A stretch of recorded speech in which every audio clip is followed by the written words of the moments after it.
Okay, here's what you need to know about secondary dwelling setbacks and how they may influence you. My name is Colin Frager from Council Approval Group. Really excited to be able to share with you what may be a dry topic, but very influential in terms of the overall functionality of the dwelling that you're about to create.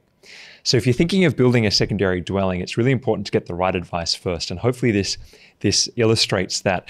What I would like to do from the very outset to make sure I offer you this ultimate guide in achieving council approval goes through a whole bunch of tips and tricks in here about secondary dwellings and things that you may not have thought of in the development process. So hopefully you enjoy that. Please put in your details and we'll send you one in the post.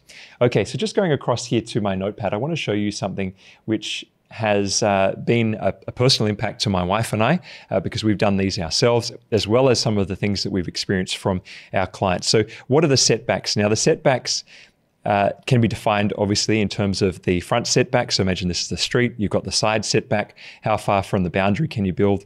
And then the very important one, which is the rear setback, because that rear setback really influences how big this secondary dwelling can be. Also, another pivotal one is what is the distance between the principal dwelling and the secondary dwelling? Because if you don't have enough setback space there, then often that can restrict the size.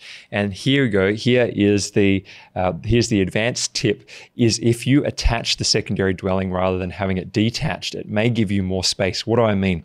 If you didn't have enough space because you've got to come off a certain distance off the back of the house, that may mean that your building envelope, they call it, is restricted. But if you were to attach that secondary dwelling, there's no setback requirement, is there? It's zero setback. So that allows you to have a slightly bigger secondary dwelling, all things being held equal and presuming you still meet all the other requirements.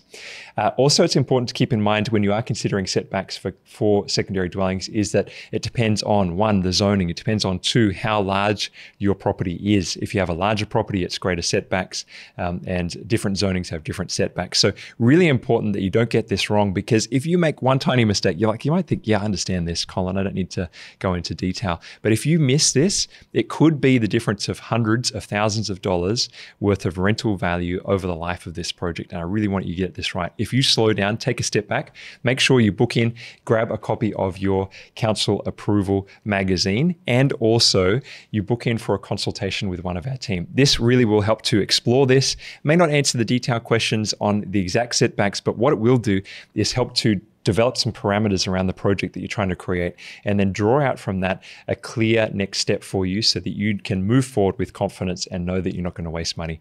My name is Colin Frager from Council Approval Group. I wish you every success as you embark on this secondary dwelling project.